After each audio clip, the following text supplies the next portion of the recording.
Ontología. El orden de los seres finitos, lo múltiple. Unidad. Yo tengo conciencia de ser en verdad un ser, de no ser muchos.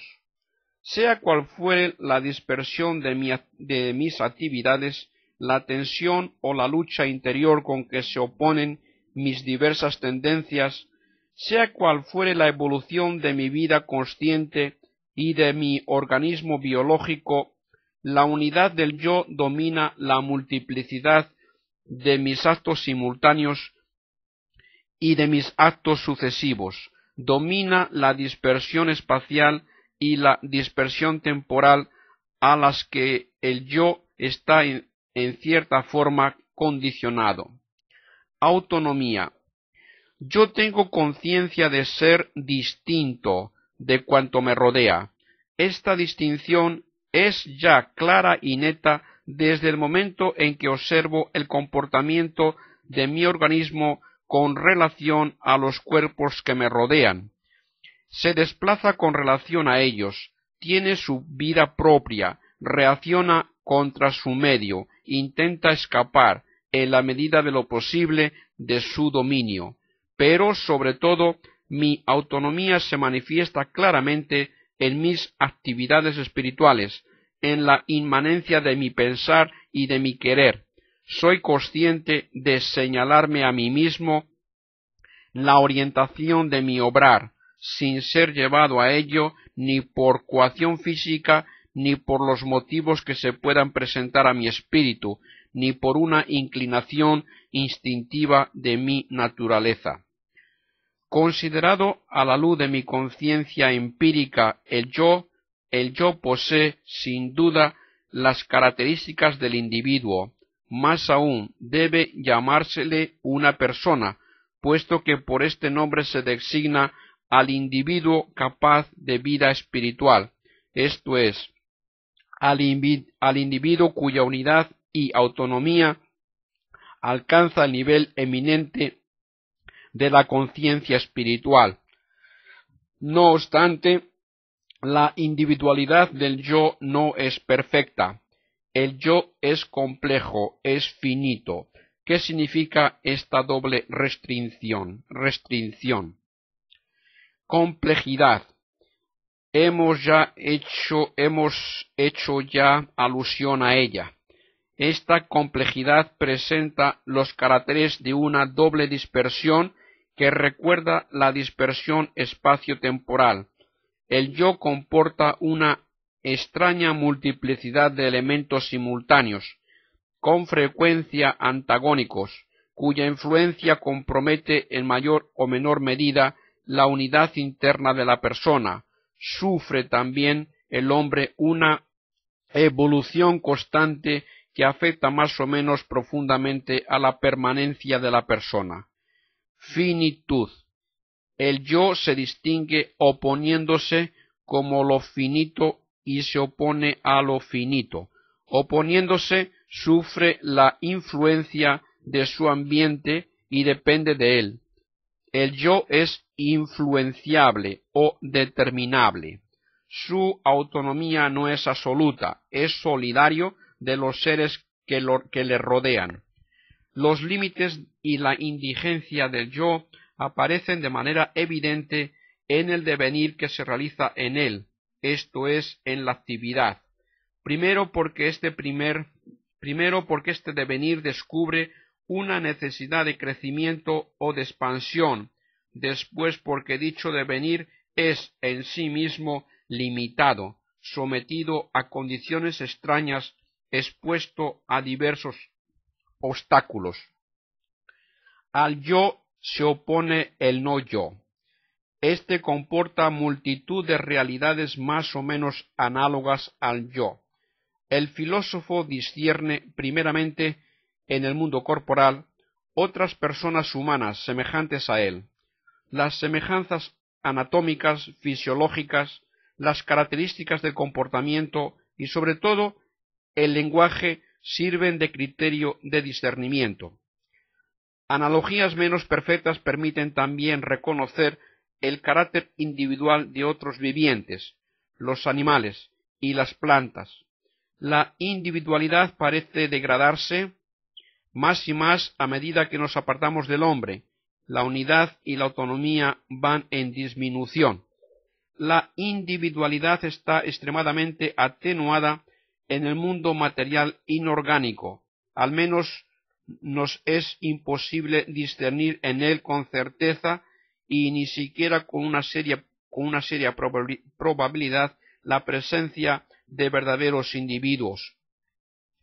Así pues, el mundo de mi experiencia se me manifiesta como un conjunto de individuos desarrollándose en el seno de la materia cósmica de la cual ellos mismos son tributarios. Mas ¿hasta qué punto llega la autonomía de estos individuos? ¿Son absolutamente independientes los unos de los otros en su ser, a pesar de ser solidarios en sus actividades, como hemos podido comprobar? O más bien, debemos admitir que su ser se enraiza en una realidad fundamental común a todos.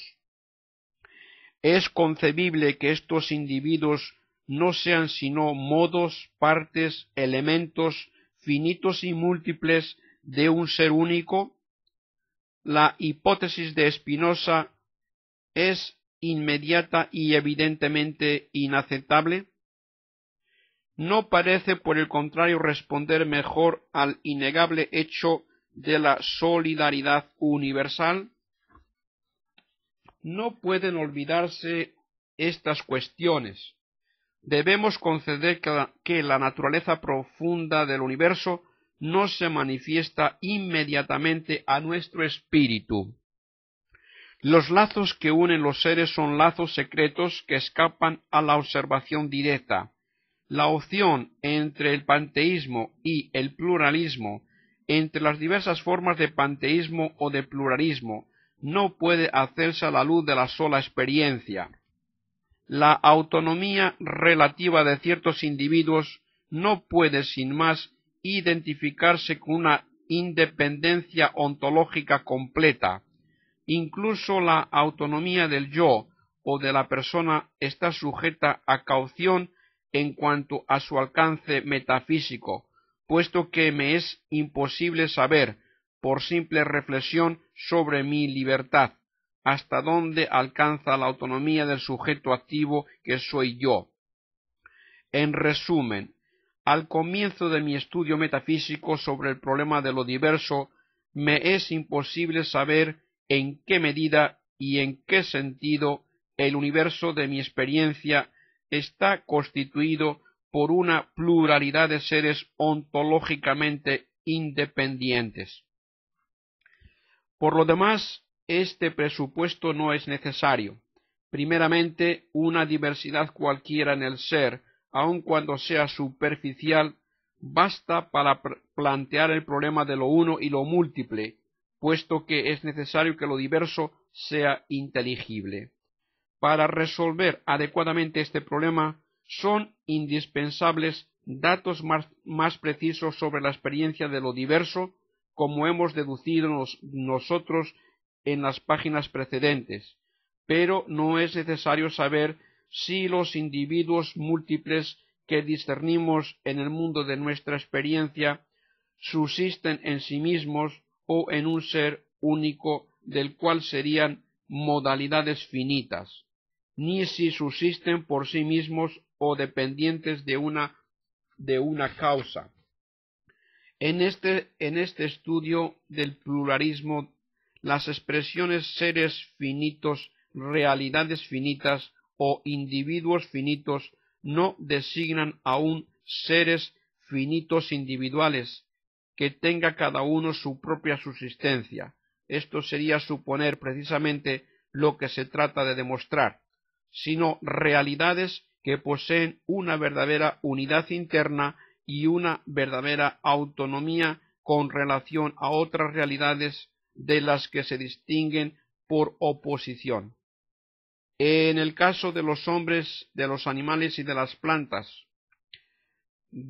dando de lado provisionalmente, temporalmente, a la cuestión de la dependencia profunda que quizá una entre sí a los individuos finitos, vamos a preguntarnos a condición de que son en sí mismos posibles, tal cual son, esto es, como modos finitos de lo real, a la vez semejantes en cuanto reales y opuestos en cuanto finitos.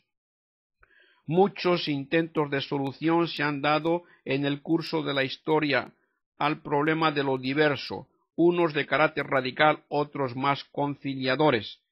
Mostraremos la inanidad de las tentativas de la solución extrema antes de exponer la solución moderada que nos parece imponerse.